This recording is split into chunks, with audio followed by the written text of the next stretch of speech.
Hi friends, how are you? Good morning అండి అందరికీ. Friends, ఈరోజు మనం ఒక చిన్న టాపిక్ ఏంటంటే సందుల గురించి, అలాగే అలంకారాల గురించి.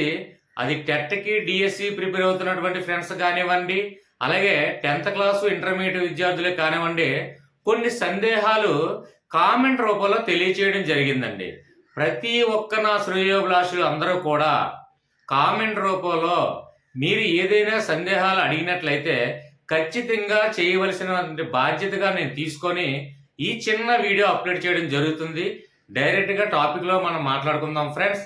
ఓకే ఫ్రెండ్స్, ఇక్కడ చూడండి, మనకి అలంకారాల్లో తీసుకున్నట్లయితే అలంకారాల్లో ఆటోమేటిక్గా పార్ట్ 1 అప్లోడ్ చేయడం జరిగింది, అలాగే పార్ట్ 2 కూడా అప్లోడ్ చేయడం జరిగింది.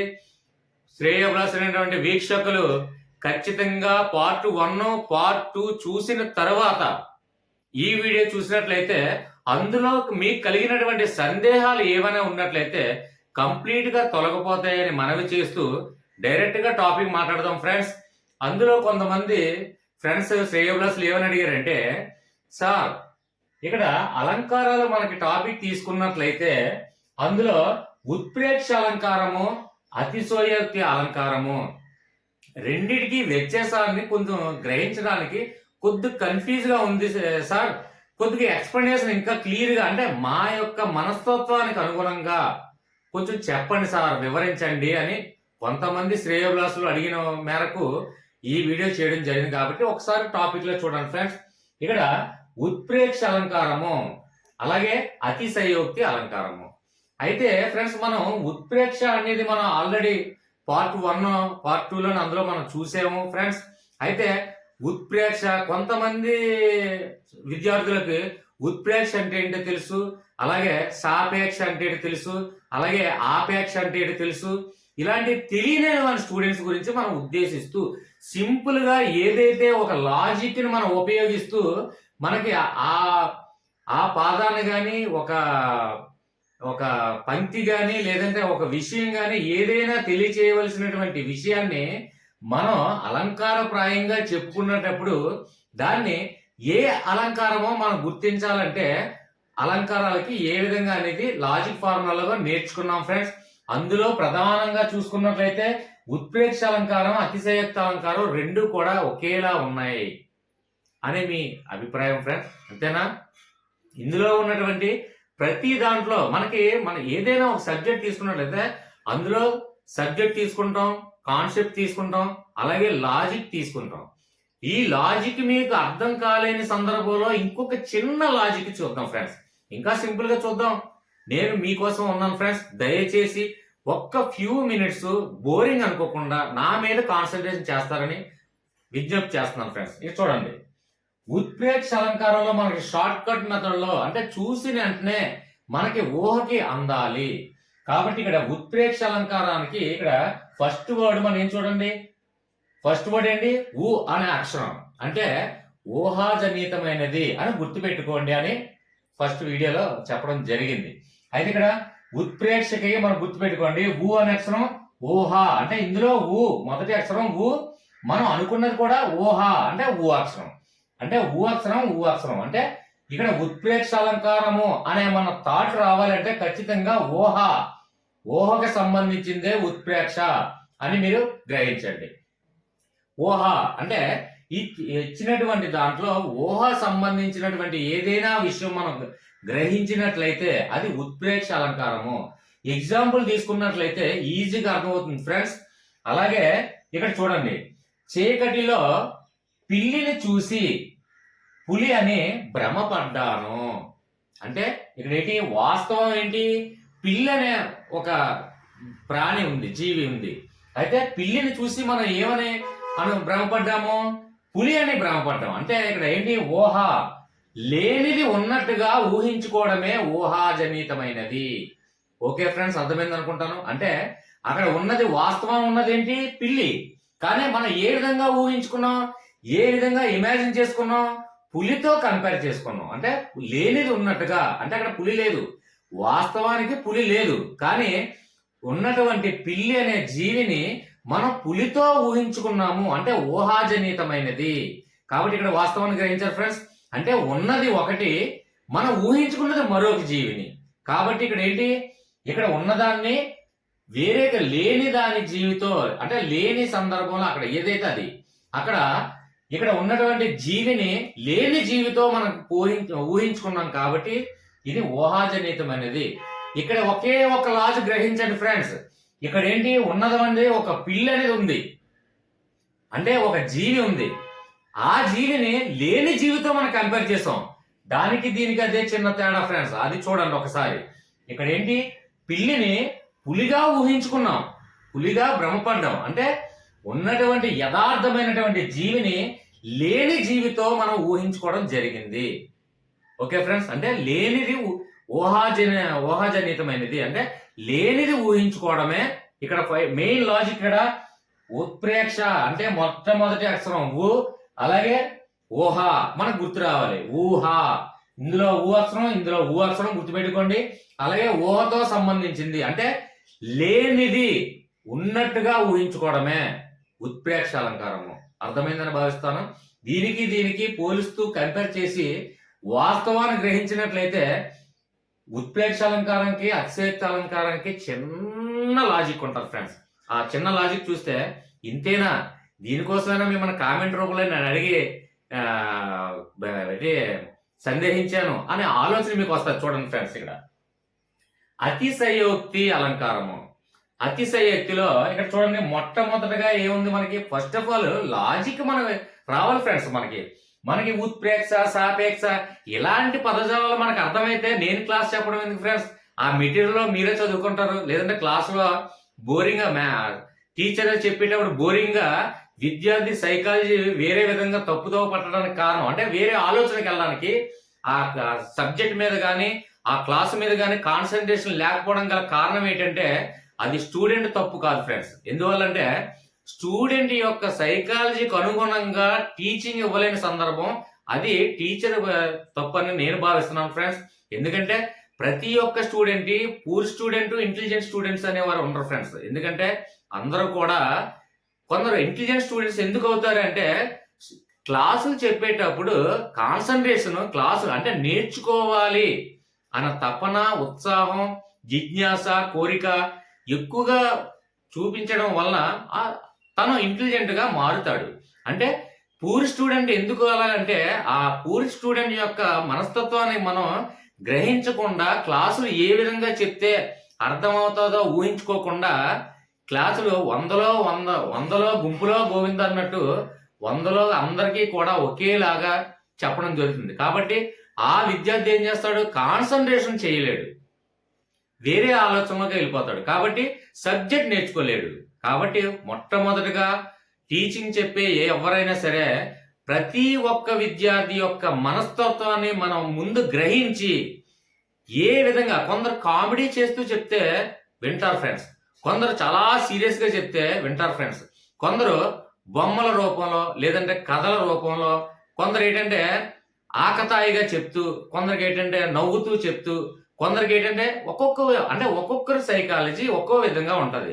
ఆ స్టూడెంట్ యొక్క మనస్తత్వాన్ని మనం గ్రహించిన తర్వాత క్లాస్ చెప్పాలి ఫ్రెండ్. ఇక్కడ చూసుకున్నట్లయితే టాపిక్ బోర్ అనుకోకండి, ఫీల్ అవ్వకండి, ఫ్యూ సెకండ్స్ నా మీద కాన్సన్ట్రేట్ చేయండి ఫ్రెండ్స్. రిక్వెస్ట్ ఇది చూడండి. అతిశయోక్తి తీసుకున్నట్లయితే మొట్టమొదటగా ఉన్నటువంటి పదం ఏంటండి, అతి అనే పదం గ్రహించండి. అతి అంటే అతిగా చెప్పడం. ఓకే ఫ్రెండ్స్, అతి అంటే ఏంటి, అతిగా చెప్పడం. ఈ విషయం అందరికీ తెలిసిన విషయమే. ఇక్కడ ఎగ్జాంపుల్ తీసుకున్నట్లయితే అతిశయోక్తి అలంకారాన్ని ఏ విధంగా మనం గుర్తించగలగాలి, ఒక్కసారి వాస్తవం చూద్దాం. దేవాలయాల గోపురాలు ఆకాశానికి అంటుతున్నాయి. ఇక్కడ చూడండి, ఇక్కడ ఫ్రెండ్స్ దేవాలయ గోపురాలు ఆకాశానికి అంటుతున్నాయి. ఇక్కడ ఇందులో ఉన్నటువంటి సారాంశం మనం ఏం గ్రహించాం ఫ్రెండ్స్, గోపురాలు అంటే దేవాలయ గోపురాలు హైట్ లో ఉన్నాయి. అది వాస్తవమే కదండి, హైట్ లో ఉండడం అనేది వాస్తవం. అంటే దేవాలయ గోపురాలు ఎత్తుగా అంటే కొంచెం ఎత్తులో ఉన్నాయి అని వాస్తవాన్ని గ్రహించాం.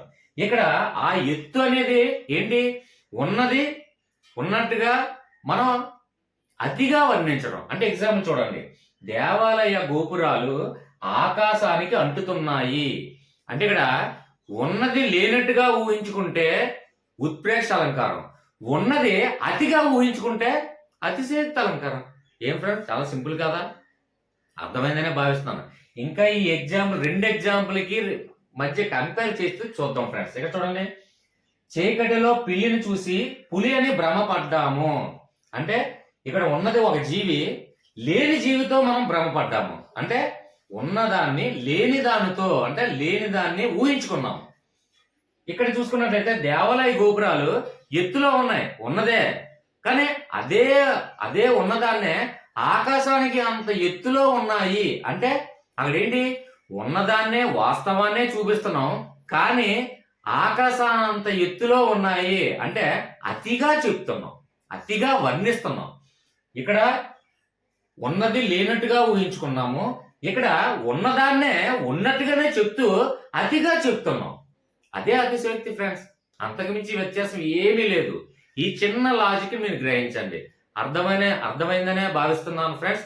ఇంకా ఇందులో ఏమైనా అర్థం కాకపోతే ఇంకా సార్ నాకు అర్థం కాలేదంటే మీరు ఎన్నిసార్లు మీరు ప్రశ్నించినా మీ సందేహాలు వినడానికి నేను సిద్ధంగా ఉన్నాను. దాన్ని కంప్లీట్ గా ఇంకా ఎలా విధంగా వివరిస్తే మీకు అర్థమవుతుంది అనేది నేను ఆలోచిస్తూ ప్రయత్నిస్తూ ఉంటాను ఫ్రెండ్స్. నేను చిరాకు పడను. మీరు ఎంతమంది కామెంట్స్ రూపంలో నెగిటివ్ కామెంట్లు ఇచ్చినా, పాజిటివ్ కామెంట్ రూపంలో ఇచ్చినా డెఫినెట్ గా నేను వివరిస్తాను. ఓకే ఫ్రెండ్స్, క్లియర్ గా అర్థమైంది అనుకుంటాను. నెక్స్ట్ ఇంకొక శ్రేయోభిలాష్ అయినటువంటి సబ్స్క్రైబర్స్ కానివ్వండి, వీక్షకులు కానివ్వండి, మనకి ఇక్కడ తీసుకున్నట్లయితే అలంకారంలో ఈ విధమైనటువంటి అలంకారాలు చూసుకున్నాం. అలాగే నెక్స్ట్ సందేహాన్ని ఇంకొక శ్రేయోభిలాష్ అడిగాడు. ఆ ప్రత్యేకమైనటువంటి ఆ శ్రేయోభిలాష్ గురించి continuous the class. Okay friends,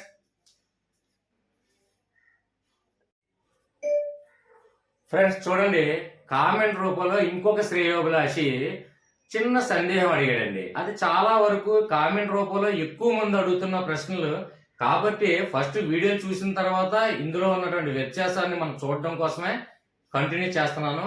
okay friends, ఒకసారి చూడండి. ఇక్కడ చాలా మంది అడుగుతున్నటువంటి ప్రశ్న ఏంటంటే, చేకానుప్రాస అలంకారానికి యమకం అలంకారానికి వ్యత్యాసం ఏంటండి? నేను ఈజీగా గ్రహించడానికి షార్ట్ కట్ మెథడ్లోనే కదా ప్రతిదీ కూడా మీరు చెప్తున్నారు.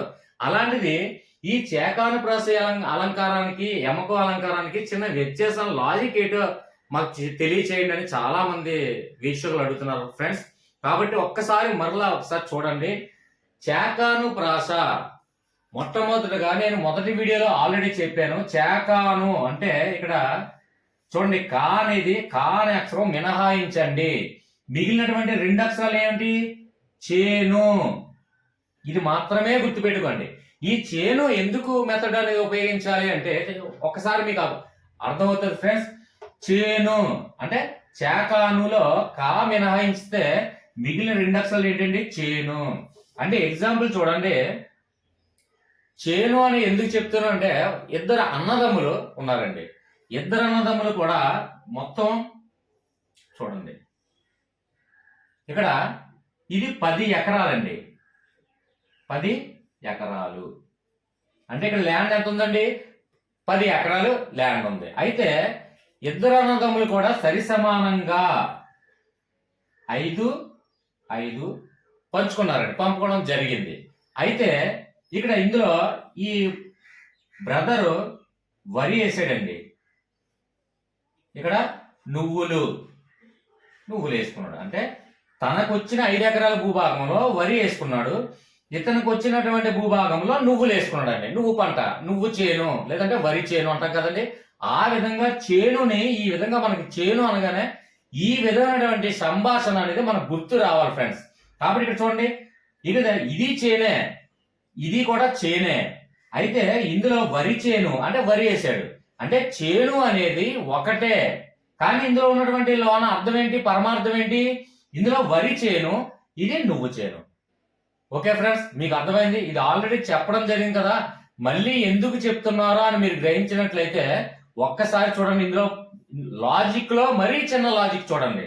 దీనికి దానికి ఉన్నటువంటి వ్యత్యాసం ఏంటంటే, ఇక్కడ అన్నదమ్ములు 10 ఎకరాలు ఎప్పుడు కూడా ఏం జరుగుతుందండి?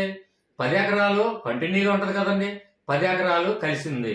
అందులో 5 ఎకరాలు 5 ఎకరాలుగా భాగాలుగా విభజించినప్పటికీ కూడా ల్యాండ్ అనేది కలిసే ఉంది. అది గుర్తుపెట్టుకోండి ఫ్రెండ్స్. ఓకేనా? లాజిక్ లో లాజిక్. ఇక్కడ 10 ఎకరాలు కూడా కలిసే ఉంది, కానీ 2 భాగాలుగా విడదీసి పంపకం జరిగింది. కాబట్టి ఈ విధంగా వరి చేను నువ్వు చేను వేసుకున్నారు. కాబట్టి ఇక్కడ చేను అనేది కామను, ఇక్కడ చేను అనేది కామను, కానీ ఇందులో ఉన్నటువంటి పంట వరి, ఇందులో ఉన్నటువంటి పంట నువ్వు. అంటే ఇక్కడ ఇందులో ఉన్నటువంటి అర్థం వేరు, ఇందులో ఉన్నటువంటి అర్థం వేరు అనే కాన్సెప్ట్ అర్థం అవుతుందని. ఓకే ఫ్రెండ్స్, ఇక్కడ ఈ విధంగా 10 ఎకరాలని 5 ఎకరాలు 5 ఎకరాలుగా ఎందుకు విడదీయడం జరిగిందంటే, ఒక 10 ఎకరాల భూస్వామి తన ఇద్దరు కొడుకులకి 5 ఎకరాలు 5 ఎకరాలు పంపకం జరిగింది అంటే ఇక్కడ 5 ఎకరాలు ఈ 5 ఎకరాలు కూడా కలిసే ఉంది అని అర్థం.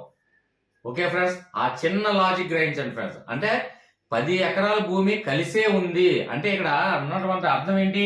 మనకి చేను అనేది ఏంటంటే ఒకే పదము. చేను అనే చూసుకున్నట్లయితే చేను అంటే ఒకే పదము 2 సార్లు ఉచ్చరించడం. అంటే ఇక్కడ చేను, ఇక్కడ చేను. అలాగే ఇక్కడ తీసుకున్నట్లయితే వరి అంటే ఇక్కడ ఒక వరి పంట అనేది వరి అనేది అర్థం. ఇక్కడ నువ్వు అనేది నువ్వులు అనేది అర్థం. అంటే ఇక్కడ ఒకే పదము అంటే ఒకే చేను. అలాగే 100 100 ఒకే పదం వచ్చింది కదండి, ఒకే చేను. అందులో ఉన్నటువంటి అర్థం ఏంటి? 100 అంటే సంఖ్యను సూచిస్తుంది అంటే వరి. ఇక్కడ 100 అంటే నమస్కారాన్ని తెలియజేస్తుంది అంటే ఇక్కడ నువ్వులు. అంటే ఒకే పదము 2 అర్థాలుగా విభజిస్తుంది. అలాగే ఇక్కడ ఉన్నటువంటి మన చేను కాన్సెప్ట్ లో 10 ఎకరాలు కూడా ఎకరం ఎకరం అంటుకొనే ఉన్నాయి. అన్నదమ్ములు ఎకరాలు కాబట్టి అంటుకొనే ఉంటాయి కదా ఫ్రెండ్స్. ఆ కాన్సెప్ట్ చిన్న లాజిక్ అంతే. అయితే అంటుకొని ఉన్నాయి. ఈ చిన్న లాజిక్ మనం గ్రహించు కదా. అంటే ఎకరం ఎకరం అంటుకొనే ఉన్నాయి అంటే పక్క పక్కనే అన్నదమ్ములు పక్క పక్కనే కదా ఉంటది ల్యాండ్. ఆ విషయాన్ని మీరు గుర్తించుకున్నా. ఇక్కడ చూడండి, 100 మరియు 100 పక్క పక్కనే ఉన్నాయి. మధ్యలో ఈ 100 అనే పదాన్ని, ఈ 100 అనే పదాన్ని మనం గ్రహించే కదండి. ఆ 100 అనే పదం 100 అనే పదం మధ్యలో ఏమైనా ఉన్నాయా? మధ్యలో ఏ అక్షరాలు గాని, ఏ పదాలు గాని, ఏ శబ్దాలు గాని ఏవి కూడా లేని సందర్భంలో ఇది ఏమవుతుంది? ఎకరాలు 2 కలిసే ఉన్నాయి కాబట్టి 100 100 మధ్యలో వేరే ఏవి పదం కూడా లేదు కాబట్టి, అంటే ఒక పదం తర్వాత వెంటనే మళ్ళీ అదే పదం రిపీట్ అయింది కాబట్టి ఇది చేకానుప్రాస అలంకారము. అర్థమైంది అనుకుంటాను ఫ్రెండ్స్. ఇక్కడ చూడండి సింపుల్ లాజిక్. యమకు అంటే మనం ఇక్కడ ఉన్నటువంటి దీన్నే ఎగ్జాంపుల్ ఎందుకు తీసుకోవడం జరుగుతుందంటే మనకి విద్యార్థులకి ఈజీగా గుర్తు రావడం కోసం ఫ్రెండ్స్. అంటే వేరే దీని సంబంధం లేకుండా ఏదైనా సంబంధేతర ఏదైనా ఉదాహరణ చెప్పినట్లయితే మనకి ఐడియా రాదు ఫ్రెండ్స్. కాబట్టి యమకం, ఇందులో యమ అనేది ఉంది, ఇందులో యమ అనేది ఉంది. అంటే యమ అనే వర్డ్స్ చూడండి, ఇక్కడ 2 పదాలు కూడా ఇది కూడా సేమ్ రిపీట్ అయ్యాయి. అంటే ఇక్కడ 2 పదాలు రిపీట్ అయ్యాయి, ఇక్కడ 2 పదాలు రిపీట్ అయ్యాయి. ఇందులో ఉన్నటువంటి వ్యత్యాసాన్ని ఏం గ్రహించాం? ఇది అన్నదమ్ములు పంపకం జరిగితే అంటుకొని ఉన్నాయి కాబట్టి ఇక్కడ చూడండి, యమ మరియు యమ మధ్యలో ఏముంది? హో అనే అక్షరం ఉంది. ఓకే ఫ్రెండ్స్, అంటే ఇక్కడ మధ్యలో హో అనే అక్షరం గాని, లేదంటే పదం గాని, లేదంటే శబ్దాలు గాని, ఏదైనా అక్షరాలు అంటే ఉన్నటువంటి ఒక వాక్యంలో ఒక పంక్తిలో గాని, లేదంటే పాదంలో గాని, లేదంటే ఒక వాక్యంలో గాని తీసుకున్నట్లయితే అందులో 2 పదాలు ఒకదాని తర్వాత ఒకటే వచ్చినట్లయితే, అంటే వెంటనే వచ్చినట్లయితే అది చేకానుప్రాస అవుతుంది.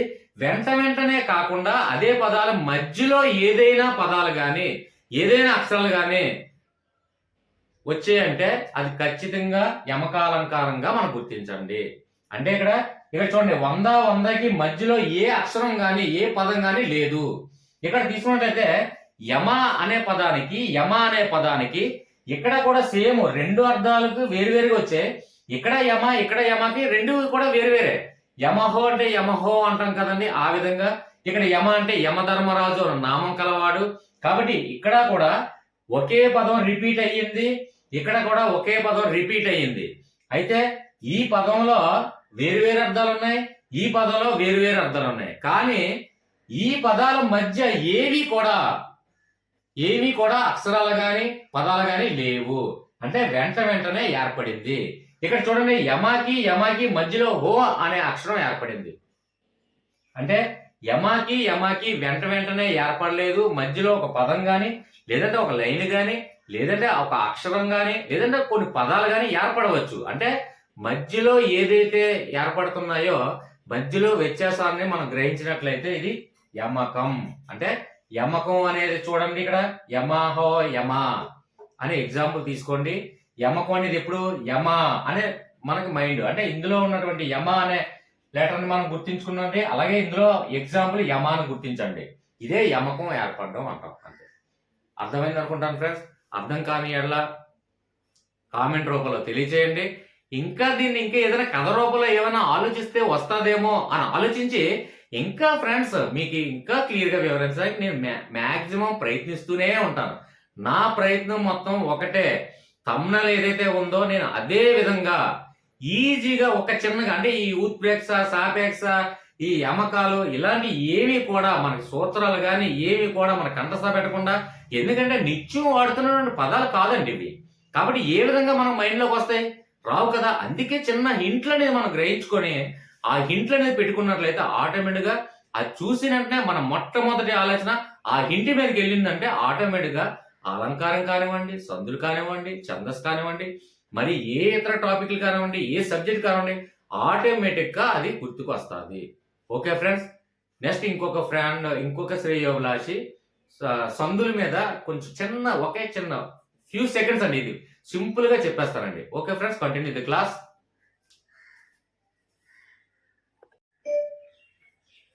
ఓకే ఫ్రెండ్స్, చూడండి, మహేష్ బాబు అని సమ్ పర్సన్ ఎవరో, అంటే వీక్షకులు చాలా మంది అడుగుతున్నారు. అందులో ముఖ్యంగా మహేష్ బాబు అనే ఒక పర్సన్ కూడా అడుగుతున్నాడు.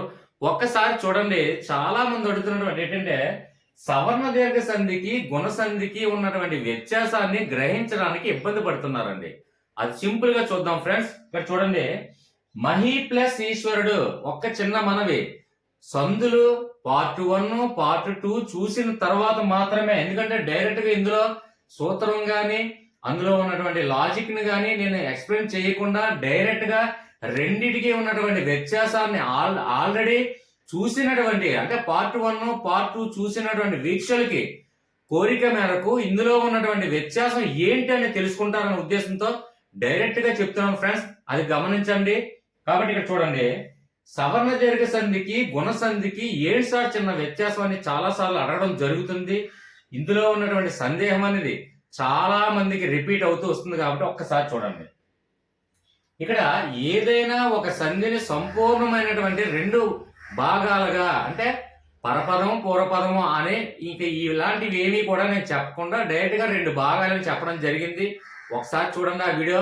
కాబట్టి ఇక్కడ చూసినట్లయితే మహి ప్లస్ ఈశ్వరుడు, ఇక్కడ ఫస్ట్ పార్ట్ అనుకోండి, ఫస్ట్ భాగం అనుకోండి, ఇది సెకండ్ భాగం అనుకోండి, ఇది థర్డ్ భాగం అనుకోండి. సింపుల్ గా మనకు అర్థం అవడం కోసం మాత్రమే ఫ్రెండ్స్, దీన్ని భాగం అని అనకూడదు. యాక్చువల్ గా దీన్ని ఏంటంటే పూర్వపదము, దీన్ని పరపదము లేదా ఉత్తర పదము అంటాము. అలాగే చూసుకున్నట్లయితే అది విధంగా మనకు అర్థమయ్యే విధంగా కాకుండా సింపుల్ గా చూడండి, ఇక్కడ మహి ప్లస్ ఈశ్వరుడు, మహేశ్వరుడు, ఇది చాలా వరకు ఇది సవర్ణ దీర్ఘ సంధి కాదు కదండి, గుణసంధి కదండి అంటున్నారు. ఇక్కడ ఎగ్జాంపుల్ చూడండి, గుణసంధికి మహా ప్లస్ ఇంద్రుడు, మహేంద్రుడు, ఇది గుణసంధి ఎందుకు అయిందండి, ఇది సవర్ణ దీర్ఘ సంధి ఎందుకు అయింది? చాలా వరకు ఏంటంటే దీన్ని గుణసంధిలో చూపించకూడదా అని అడుగుతున్నారు. ఫ్రెండ్స్, ఇందులో ఉన్నటువంటి వాస్తవాన్ని మీరు చిన్నది గ్రహించండి. ఇది మహి ప్లస్ ఈశ్వరుడు, మహేశ్వరుడు ఎలాగైందో మీకు అందరికీ తెలిసే. అయితే ఇందులోనే ఏ విధంగా మహా ప్లస్ ఈశ్వరుడు ఎందుకు అలా విడదీయరాదు అని మీరు అనుకుంటున్నారు. అదే మీ యొక్క సందేహం. కాబట్టి ఇక్కడ చూడండి ఫ్రెండ్స్, దానికి ఎందుకు అలా సార్ మహి ప్లస్ ఈశ్వరుడు, కొన్ని మెటీరియల్లో మహి ప్లస్ ఈశ్వరుడు, మహేశ్వరుడు, ఇది సవర్ణ దీర్ఘ సంధి ఎలాగైందో తెలుసు. ఎందుకంటే మొదటి భాగంలో ఈ, అలాగే రెండవ భాగంలో మొదటి అక్షరం ఈ ప్లస్ ఈ, అంటే అలాగే సవర్ణ దీర్ఘ సంధి అని మనకు తెలుసు. కాబట్టి ఇక్కడ అదే ఇక్కడ చూడండి,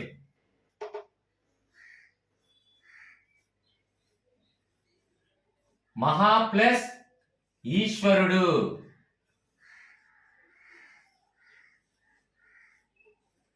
చాలా మంది యొక్క సందేహం ఏంటంటే సార్ కొందరు మహి ప్లస్ ఈశ్వరుడు మెటీరియల్ లో ఉందండి, మహేశ్వరుడే నేను చెప్పిందే కరెక్ట్ అండి అని అనుకున్నారు. ఓకే ఫ్రెండ్స్, ఇక్కడ మహా ప్లస్ ఈశ్వరుడు, కొన్ని మెటీరియల్లో మహా ప్లస్ ఈశ్వరుడు ఈ విధంగా ఉందండి, నేను చెప్పిదే ఇది గుణసంధి కాదండి అని సందేహం వస్తుంది. అయితే ఇందులో ఉన్నటువంటి చిన్న వ్యత్యాసాన్ని మనం గ్రహిద్దాం ఫ్రెండ్స్. ఇక్కడ చూడండి, మహి ప్లస్ ఈశ్వరుడు విభజించిన కరెక్టే, మహా ప్లస్ ఈశ్వరుడు విభజించిన కరెక్టే, కానీ రెండిట్లో ఏది సంపూర్ణంగా మనం విడదీసాము అని దాన్ని వ్యత్యాసాన్ని గ్రహిద్దాం ఫ్రెండ్స్. ఇక్కడ చూడండి ఫ్రెండ్స్, ఈ గుణసంధి చూడండి, ఇక్కడ మనకి సూత్ర ప్రకారంగా చూసుకున్నట్లయితే ఆ ప్లస్ ఆ గాని ఈ గాని ఊ గాని అరు గాని వచ్చినట్లయితే సౌందర్య సంధి.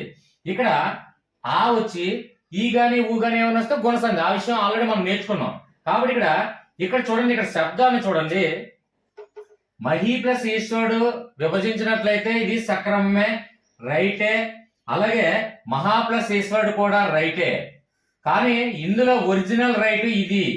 ఎందువల్ల రైట్ అనేది అంటే ఒకసారి చూడండి, ఇక్కడ మహి అంటే ఈ ప్లస్ ఇక్కడ ఈ ప్లస్ ఈ వచ్చింది కాబట్టి ఇది సవర్ణ దీర్ఘ సంధి అయ్యింది. ఇక్కడ ఆ ప్లస్ ఈ కాబట్టి ఇది గుణసంధి అయింది. అంటే విడదీసేటప్పుడు రెండు సంపూర్ణంగానే విడదీసాము. మరి నేను చెప్పింది ఎందుకు కరెక్ట్ అంటే ఒక్కసారి గ్రహించండి ఫ్రెండ్స్. ఇక్కడ ఈ వ్యత్యాసాన్ని మనం గ్రహిద్దాం ఫ్రెండ్స్. ఇక్కడ చూడండి, గుణసంధి మహా ప్లస్ ఇంద్రుడు, అది తెలిసిన విషయమే. అయితే ఇది మహి ప్లస్ ఇంద్రుడు అని ఎందుకు విడదీయలేదు అది చెప్తాను చూడండి ఫ్రెండ్స్. మహా ప్లస్ ఇంద్రుడు, మహేంద్రుడు, దీన్ని మహా ప్లస్ ఇంద్రుడిగా ఎందుకు విడదీయాల్సి వచ్చింది, దీన్ని మహి ప్లస్ ఈశ్వరుడుగా ఎందుకు విడదీయాల్సి వచ్చిందంటే ఫ్రెండ్స్, ఇచ్చినటువంటి ఒక అర్థమైనటువంటి పదాన్ని అది సంపూర్ణంగా మనం విడదీయగలగాలంటే ముందు ఆ సంపూర్ణమైనటువంటి అర్థం దేనికి సంబంధించినది ఒక్కసారి చూద్దాం ఫ్రెండ్స్. ఇక్కడ చూడండి, మహేశ్వరుడు, మహి అంటే ఏంటండి, మహి అంటే మహిమ కళ, ఈశ్వరుడు అంటే ఇక్కడ ప్రపంచంలోకెల్లా హిందూ పురాణం పరంగా మనం అక్కడ మతం అని కులం అనే ప్రసక్తి కాదండి. అక్కడ హిందూ పురాణ ప్రకారంగా తీసుకున్నట్లయితే అత్యంత మహిమ కలవాడు ఈశ్వరుడు, ముక్కంటి దేవుడు అంటాము. అలాగే అత్యంత మహిమ కలవాడు. ఎగ్జాంపుల్ తీసుకున్నట్లయితే శివుడికి తెలియలేనిదే అంటే శివుడి ఆజ్ఞ లేనిదే చీమైనా కుట్టదు అని మీరు ఒక సామెత వినే ఉంటారు ఫ్రెండ్స్. అంటే శివునికి అంత ఎక్కువ మహిమ కలవాడు. అంటే అందరి దేవుల్లో కల్లా శివుడికి హిందూ పురాణంలో ప్రాముఖ్యత ఇవ్వడం జరిగింది. అంటే మహిమ అదే అంటారు ఫ్రెండ్స్, శివుడికి మహిమ అత్యంత మహిమ కలవాడు. ఇప్పుడు ఎగ్జాంపుల్ శివుడికి అత్యంత మహిమ కలవాడు అని ఉంది పురాణాల్లో. అలాగే బ్రహ్మకి తలరాత రాయడంలో బ్రహ్మ దిట్ట అంటాం. అంటే అతని యొక్క ఇక్కడ మనం తీసుకున్నట్లయితే పదాన్ని దేనికి సంబంధించిందో ఆ సంబంధానికి మనం విడదీసిన పదానికి అర్థంగా ఉండాలి ఫ్రెండ్స్. అర్థమైందా ఫ్రెండ్స్? అంటే అర్ధరహితంగా ఉంటే దానికి ఇంకేముంటది అంటే ఖచ్చితంగా ఇచ్చినటువంటి పదానికి వాస్తవానికి దగ్గరలోనే మనం భాగాలుగా విభజించాలి. అందుకు ఇది మహేశ్వరుడు అనేది కరెక్ట్ ఫ్రెండ్స్. ఇక్కడ తీసుకున్నట్లయితే మహా ప్లస్ ఇంద్రుడు, మహా అంటే గొప్పతనం తెలియజేస్తుంది కానీ ఇంద్రుడికి అత్యంత మహిమ గల లేదు కదా ఫ్రెండ్స్. కాబట్టి మనం ఏంటి, మహా ఇంద్రుడు అంటే ఇంద్రుడు అనే నామం గలవాడు, మహా అంటే గొప్పతనం గల అని వర్ణించడం. ఇక్కడ మహా ఇంద్రుడు. ఇప్పుడు ఎగ్జాంపుల్ చూడండి, వినాయకుడు అంటాం. అంటే ఇప్పుడు తొండము కలవాడు అనేది అనుకోండి, అక్కడ ఏంటంటే అతని యొక్క గొప్పతనాన్ని మనం ఏదైతే వాస్తవాన్ని గ్రహించాలి. అలాగే ఇక్కడ యేసుక్రీస్తు అని చూసుకుంటే సిలువ ఆధారితమైనటువంటి ప్రభువు అంటాము. అంటే ప్రపంచంలో సిలువ ద్వారా పూజించబడినటువంటి ఏకైక ప్రభు ఎవరండి? యేసు ప్రభు. కాబట్టి యేసు ప్రభు గొప్పతనాన్ని వర్ణించేటప్పుడు ఆ విధంగా వర్ణించాలి. ఇక్కడ శివుని యొక్క గొప్పతనం వర్ణించేటప్పుడు మహిమ కళ, అత్యంత మహిమ కళ అని వివరించడం. కాబట్టి ఇక్కడ ఉన్నటువంటి వ్యత్యాసాన్ని గ్రహించాలి ఫ్రెండ్స్. ఇది కరెక్టా, మహా ప్లస్ ఈశ్వరుడు కరెక్టా, మహి ప్లస్ ఈశ్వరుడు కరెక్టా? కాబట్టి చూసారా, మహి అంటే మహిమ కలవాడు. హిందూ పురాణ శాస్త్రంలో చూసుకున్నట్లయితే అత్యంత మహిమ కల దేవుడు, శివుడు ఆజ్ఞ లేనిదే చీమైనా కుట్టదు అని. ఫ్రెండ్స్ ఒకటి గమనించండి, ఇక్కడ కులం కాదు, మతం కాదు, మన సబ్జెక్ట్ నేర్చుకోవడం కోసం మాత్రమే దాని గురించి అంశం ఎత్తడం జరిగింది. తప్పుగా ఆలోచించకండి ఫ్రెండ్స్. ఓకే, ఇప్పుడు ఉన్నటువంటి అర్థం ఈజీగా అర్థమైంది అనుకుంటాను ఫ్రెండ్స్. ఏదైనా ఒక అర్థం మనం పూర్తిగా ఆ అర్థాన్ని గ్రహించండి ఫ్రెండ్స్. గ్రహించినట్లయితే ఏది వాస్తవానికి దగ్గరలో ఉందో ఆ వాస్తవానికి దగ్గరలో సంపూర్ణంగా మనం అన్ని కండిషన్స్ మీద అంటే ఏ పార్ట్లు ఇది మొదటి భాగము అదే ఉత్తర పదము పూర్వపదము లేదంటే భాగము రెండో భాగము ఏ విధంగా విడదీయాలనేది ఒక అవగాహన అనేది ఏర్పడుతుంది ఫ్రెండ్స్. కాబట్టి ఫ్రెండ్స్ మీరు గ్రహించవలసింది ఏంటి, చాలా మంది ప్రేక్షకులు చెప్తున్నాను, మహేశ్వరుడు మహా ప్లస్ ఈశ్వరుడు రెండు కూడా సక్రమమే. రెండు విడదీసినప్పుడు రెండిటికి అర్థాలు ఉన్నాయి. అంటే మొదటి భాగానికి అర్థం ఉంది, రెండో భాగానికి అర్థం ఉంది. ఇక్కడ మొదటి భాగానికి అర్థం ఉంది, రెండో భాగానికి అర్థం ఉంది. కానీ సంపూర్ణమైనటువంటి అర్థం మనం కంప్లీట్ గా ఇచ్చినటువంటి దాంట్లో సారాంశాన్ని గ్రహించి సంపూర్ణ అర్థం ఇచ్చినట్లయితే ఆటోమేటిక్ గా ఇందులో ఏది కరెక్టో మీకే రియలైజ్ అవుతుంది ఫ్రెండ్స్. ఓకేనా? రెండింటికి ఉన్నటువంటి వ్యత్యాసం ఇది రాసిన మార్క్స్ పరంగా అయితే ఇది రాసినా కరెక్టే, ఇది రాసినా కరెక్టే. కానీ కంప్లీట్ గా మనం ఎక్స్ప్లెనేషన్ ఇవ్వాలి అనుకున్నట్లయితే ఇది కరెక్ట్ గా ఒరిజినల్ గా వాస్తవం అండి. ఇది మహి ప్లస్ ఈశ్వరుడు అనేది సవర్ణ దీర్ఘ సంధి, ఇది మహా ప్లస్ ఈశ్వరుడు అనేది గుణసంధి. రెండింటికి అదే వ్యత్యాసం ఫ్రెండ్స్. ఓకే ఫ్రెండ్స్, క్లియర్ గా అర్థమైంది అనుకుంటాను. లెంత్ ఎక్కువైతే క్షమించండి. ప్రతి ఒక్క వీక్షలకి కూడా క్లియర్ గా ప్రతి లాజికల్ గా అర్థం అవ్వాలనే ఉద్దేశంతోనే కొంచెం ఎక్స్ప్లెనేషన్ ఎక్కువై ఉండొచ్చు. దయచేసి క్షమిస్తారని ఆశిస్తున్నాను. ఎప్పుడు చెప్పే విధంగా చాలా మంది వీక్షలకి చాలా ధన్యవాదాలు తెలియజేసుకుంటున్నాను. ఎందుకంటే నేను వీడియోస్ పెట్టిన తర్వాత వీక్షకులు అలా చూసి వెళ్ళిపోవడం కాకుండా జస్ట్ ఒకసారి లైక్ అనే బటన్ మీద ప్రెస్ చేయండి, సబ్స్క్రైబ్ చేయండి అని చెప్పిన విధంగా చాలా మంది వీక్షకులు చూసి వెళ్ళిపోకుండా నాకు ఎంకరేజ్ చేయడం కోసం ఒక్క సెకండ్ ఆగి అక్కడ లైక్ చేస్తున్నారు. అలాగే సబ్స్క్రైబ్ కూడా చేసి సబ్స్క్రైబ్స్ కూడా పెంచడం జరిగింది. వాళ్ళందరికీ పేరు పేరున ధన్యవాదాలు తెలియజేసుకుంటూ మరొకసారి చెప్తున్నాను ఫ్రెండ్స్, లెంత్ ఎక్కువైంది అనుకోకండి. దయచేసి వీడియో కానీ ఎక్స్ప్లెనేషన్ కానీ నచ్చినట్లయితే ఖచ్చితంగా లైక్ చేయండి ఫ్రెండ్స్. లైక్ చేసి నన్ను ఎంకరేజ్ చేయండి. అలాగే సబ్స్క్రైబ్ చేయడం మాత్రం మర్చిపోకండి ఫ్రెండ్స్, అది మాత్రం రిక్వెస్ట్ గా అడుగుతున్నాను. అలాగే మీకు ఏదైనా కామెంట్ రూపంలో ఏ సబ్జెక్ట్ అయినా, ఏ కంటెంట్ అయినా, ఏ లాజిక్ అయినా కామెంట్ రూపంలో చాలా మంది సైకాలజీ చెప్తారని అడుగుతున్నారు. నేను ఆల్ ఇన్ వన్ అని ఎందుకు క్యాప్షన్ పెట్టానంటే మీ ఏ అంశం మీదైనా చెప్పడానికి నేను సిద్ధంగా ఉన్నాను. మీరు వినడానికి, కాన్సన్ట్రేషన్ నా మీద చేయడానికి మీరు సిద్ధంగా ఉన్నట్లయితే ఎల్లప్పుడూ నేను మీకోసం రెడీగా ఉంటాను ఫ్రెండ్స్. Thank you friends.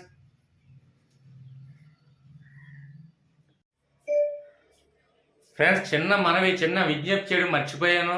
అదేంటంటే చాలా మంది వీక్షకులు, సబ్స్క్రైబర్స్, నా శ్రేయభిలాషులు చాలా మంది కామెంట్ రూపంలో విలువైన సమయాన్ని కేటాయించి కామెంట్ రూపంలో అడుగుతున్నారు. ఆ సందేహాలు మీరు క్లియర్ గా వివరించండి. అంటే ఏ సబ్జెక్టు, ఏ టాపిక్ మీకు ఏదైతే అవగాహనలో కొంచెం సందేహాలు ఎక్కువగా ఉన్నాయో ఆ టాపిక్, ఆ సందేహం అనేది క్లియర్ గా వివరించినట్లయితే ఖచ్చితంగా ప్రతి ఒక్కరికి నేను ఆన్సర్ ఇస్తున్నాను, రెస్పాన్స్ ఇవ్వడం జరుగుతుంది.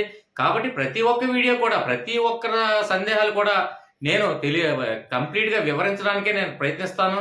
కాబట్టి దయచేసి వీక్షకులకు మీకు ఏదైతే సందేహం ఉందో అది ఎమర్జెన్సీ పర్పస్ అయినట్లయితే, ఎందుకంటే ఇక్కడ 10th క్లాస్ వాళ్ళు విద్యార్థులు అడుగుతున్నారు, వాళ్ళకి ఎగ్జామ్స్ ఉన్నాయి. అలాగే ఇంటర్మీడియట్ వాళ్ళకి ఎగ్జామ్స్ ఉన్నాయి. వాళ్ళు సబ్జెక్టులు కూడా అడుగుతున్నారు. అలాగే డిఎస్సి టెట్ వాళ్ళకి కూడా అడుగుతున్నారు. కాబట్టి చాలా ఇంపార్టెంట్. కాబట్టి ఖచ్చితంగా మీరు ఏదైతే టాపిక్ మీరు చూడండి, ఒక సబ్జెక్ట్ తీసుకోండి, అందులో టాపిక్ తీసుకోండి, మీరు ఒకసారి మీరు క్షుణ్ణంగా పరిశీలించండి. అందులో అవగాహన నాకు ఇంకా అర్థం కాలేదు అనుకున్నప్పుడు ఆ టాపిక్ నాకు డైరెక్ట్ తెలియచేయండి. కంపల్సరీగా నేను మీకోసం ఉన్నాను, నేను వీడియో చేస్తాను. Okay friends, thank you very much.